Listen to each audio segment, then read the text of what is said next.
Pasta Disaster Chronicles, Spaghetti Emoji, Sparkles Emoji. So, last weekend, my friend Brian showed up at my place with a suspiciously large bag of flour and the kind of gleam in his eye that usually precedes bad decisions or spontaneous kitchen fires. He announced, "We're making homemade pasta today." With the confidence of a man who'd watched exactly one YouTube video and survived a single episode of MasterChef. I was skeptical, but Brian's optimism is contagious, and honestly, who am I to say no to carbs? We rolled up our sleeves, put on some Italian music, and got to work. What started as a fun bonding activity quickly turned into an all-out culinary battle. Brian insisted on using the authentic method, which apparently involves dumping flour onto the counter in a mountain and making a well for the eggs. We were only about 30 minutes in when I realized we'd both overestimated our pasta-making skills and underestimated how much flour it takes to coat every square inch of a kitchen.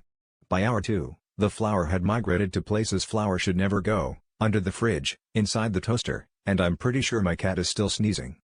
At one point, Brian tried to flour flick me in good fun, but missed, hitting the ceiling fan instead. The resulting snowstorm of flour would have made Elsa jealous. We tried to salvage what we could, but our dough was either too sticky, too dry, or, at one point, mysteriously crunchy.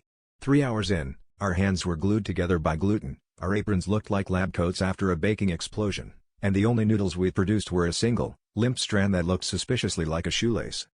In the end, we admitted defeat and reached for the emergency stash of instant ramen. As we sat there, eating our cup noodles surrounded by what looked like the aftermath of a bakery apocalypse, Brian sighed and said, "Next time, let's just order pizza. At least we know how to do that."